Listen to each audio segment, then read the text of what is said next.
What's up, Cherishing Flow fam? Welcome back to my channel where we are all about love, positivity, self-development, how to be a girl boss, entrepreneurship, and everything in that vicinity.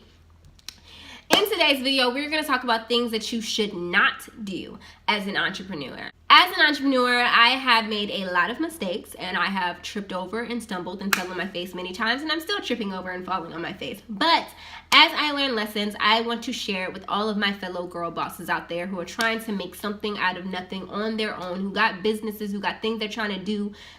This is for you guys. If you are new to this channel, then go ahead and subscribe and turn on the notification bell so that you can get notified when I post videos in the future. Like I said, I am all about self-development and love, uplifting you guys and entrepreneurships for other bosses out there who's trying to do their thing. If you are not new to this channel, welcome back. Thank you for being here. Thank you for loving me as much as I love you. Go ahead and give this video a thumbs up before we even get started. And now let's get into the video. The first thing I'm going to say when it comes to things that you should not do as an entrepreneur is something that I struggled with and sometimes still struggle with, and that is do not try to do it all. Don't do that. You cannot wear all of the hats in your business. You cannot be the accountant and the production manager. You cannot actually make the product. You cannot boost the product, be the social media manager and marketer for the product. You cannot do everything all at once. You are going to get very overwhelmed very quickly. I am telling you this from personal experience and from experience from other entrepreneurs. There were other entrepreneurs, even my mentor told me, she said, you're going to get overwhelmed if you try to do everything on your own. Get some experts to help you. And I did not, because I don't know, I didn't trust anybody with my business, and I completely understand that. But it is one of the biggest mistakes that you will make, not outsourcing where you can. If you cannot afford to, then little by little, if you have friends that can help you, anything that you can do so that everything is not on your shoulders, do that. Save money so that you can outsource. Put that in your budget. Something. If you're not good at money, then find somebody who knows money, who can handle that for you. There are people who do these things for not a whole lot of money. I'm just saying. So do not try to do it all. Do not try to wear all the hats. Get a business partner if necessary, whatever, but do not try to do it all by yourself. Sis, you will burn out. Do not be afraid to change direction. One thing that I can honest to God say is that this channel changed directions early on. And I just kind of went with it. Because at first I was just like, why? These kind of videos were not what I originally was going to make. When I first started making videos, Cherishing Flow channel was not going to be about self-development or motivational stuff. That wasn't what this channel was going to be about. It wasn't going to be about entrepreneurial tips. Definitely, I wasn't going to do any of that. But it just kind of ended up going that way, and that kind of ended up being the content that you guys liked, and that ended up being the content that I enjoyed making the most, and it just made more sense to stick to it. Same way when it came to my blog. When I first started my blog, I was just writing what was on my mind. It was like a diary for me at first.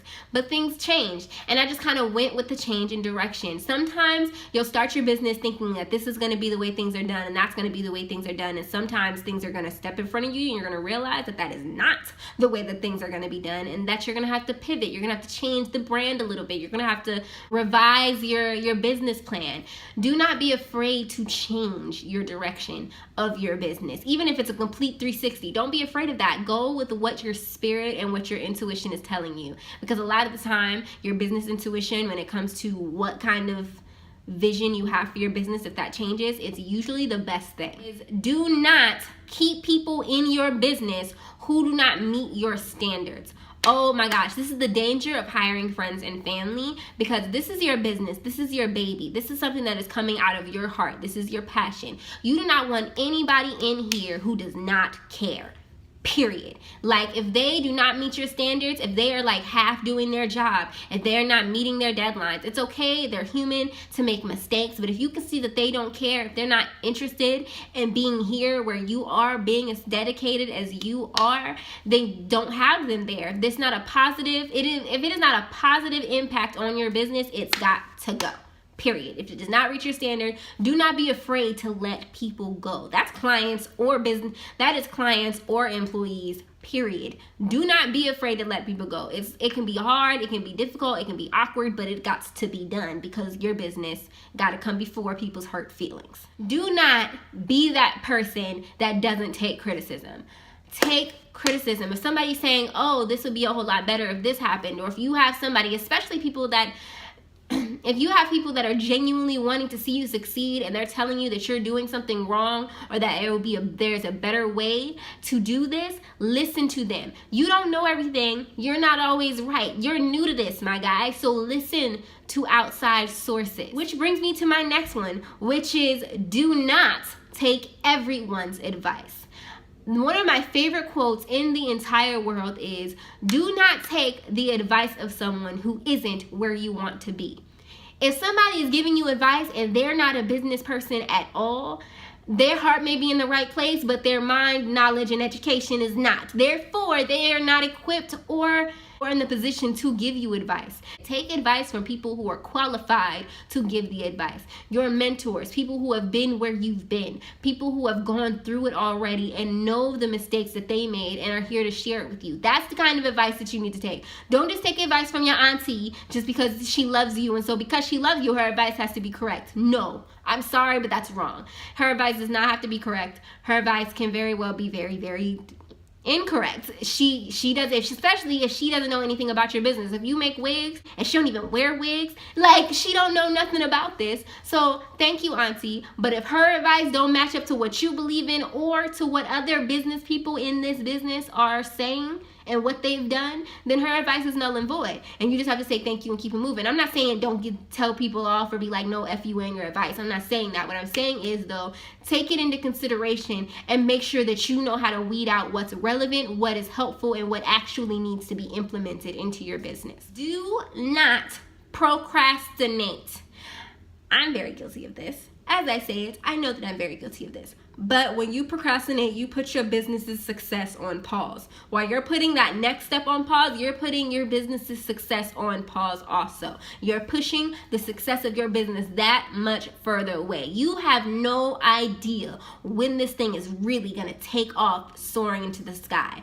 All you know is that the slower it takes you to get your ball rolling and the longer it takes you to do what you already know you need to do, the longer it's going to take for that to happen. So do not procrastinate. If you know that something needs to be done for your business, it can be hard. You're not always going to want to feel like it. That is where discipline comes in. Trust me when I say that is where discipline comes in, because there is many a time when I just do where my entire body is saying no, where I'm just like, I don't want to do this. I don't want to do this. I don't want to do this. And sometimes I'll even say I'm not going to do this. But then the discipline in me kicks in, the girl boss in me kicks in, and I'm like, you got to do this. So you might as well get up and stop all this whining and get it done, because it's got to be done. And you can't procrastinate. I am the queen of procrastination, and every time I do, I end up rambling, and then the quality of the things that I got done, it was not as good as I wanted it to be. There was so much that it was missing, and and that is where I learned that I cannot procrastinate, because it makes you lose the quality, because you find yourself rushing instead of taking your time, doing things step by step as it was meant to be. Don't be unprofessional. Be on time. Be respectful. Do not talk to your clients as if you were in the club. Like, I am very laid back. I'm not saying, be rigid or be very, oh, yes, ma'am, no, ma'am, like all that kind of stuff. I'm not saying that, because I'm not like that. I am very relaxed with my clients. I talk to them very transparently, all that other stuff. But professionalism is important. My clients know that I'm not about to start cussing them out on the phone. I'm not about to start getting all ghetto and raggedy and start, doing the stuff that I do when I'm with my friends. You do not treat your clients the same exact way that you treat your ratchet friends when you get around them. There needs to be a line. There needs to be a way that you act in your business that is more refined than the way that you act in your everyday life. You don't need to be a slouch. You need to be on time. One thing I cannot stand is when I have deadlines, when things are supposed to be done at a certain time and people just, oh yeah, I forgot. I'll do that for you tomorrow, or da da da da. And I'm not saying that people don't, you're not, you're human, you're going to make mistakes. You're not always going to hit every single deadline, but that's what you should be striving to do. And if you don't, there should be a very good reason. It shouldn't be like, oh, I forgot, or oh, my bad, I got caught up doing other stuff. No, it needs to be like my computer crashed, or something. Like, there needs to be valid reasons, because those are not reasons, those are excuses. There should not be any excuses. You need to be sticking to your deadline. You should not want your clients being like, okay, where is my stuff, or why is this happening? Well, she said she was going to ship this to me and I never got it. What's going on? And you ship it 3 weeks after the fact. Like, There's no excuse for that. Be professional. Your business, how you represent yourself is you also representing your business at the same time. So keep that in mind when you out here acting a fool in your business. I need to get a piece of this pineapple because I've been looking at this pineapple for like 5 minutes and it's so good. Do not let your business take over every aspect of your life. There needs to be balance in your life. Otherwise, you're going to burn out. You're going to wind up hating your passion. You're not going to be passionate about it anymore because it's all you do. It's all you think about. It's how you live and breathe. That's one of the reasons why I could not stay in Amway. I liked the product and I was very passionate about it in the beginning. But these people lived and breathed Amway. And it disgusted me. These people, would want me to drop everything I was doing to get myself to those meetings. Would want me to, they came at my friend left as if she wasn't serious about her business because she was going to her grandmother's funeral instead of to some Amway event. I was like, somebody died. Like that. I do not let your business get in the way of your loved ones, your friendships. Your time with them is going to be sacrificed. But if you don't see your friends in a year because of this business, there's a problem. There needs to be balance. Otherwise, you're going to find yourself successful, maybe, but definitely unhappy. Do not start your business strictly for making money. I'm not saying you don't want to make money. We all want to make money from our businesses. That's the goal. We want financial freedom. But financial freedom and just wanting to make money are two different things. Do not start your business and you have no passion whatsoever behind what your business is. I'm not saying that you won't be successful. Do not get it twisted. There's plenty and plenty of people who start businesses, who start this, that, and the other, and their only goal and motivation is to get money, and they make it and they get their money. But they're miserable. They're unhappy with their riches. They got their goal and they hate it. They feel as if their whole... I can guarantee you that if you're not passionate about what you have to do every single day, you're not going to be happy. Money is not enough. Money is not enough motivation to do anything. Period. It's not. Money is not enough. Money is not the biggest motivator. As a matter of fact, it's literally like one of those things like where you take a job. Let's say you take a job at a warehouse and you took it because it's $15 an hour.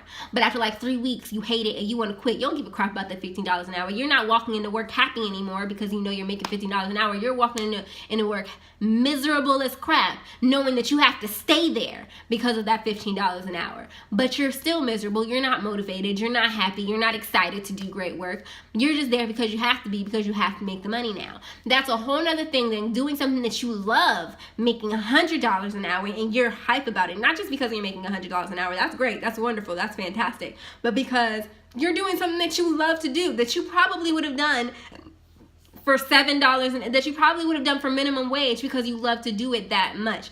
Doing what you love and doing something that you're passionate about is way more important than making money. So if you're not passionate about your business, then you can make money with whatever it is that you're passionate about. I don't care what it is. So you can turn it into a business somehow, but make sure that when you start your business, you're passionate about whatever your business is.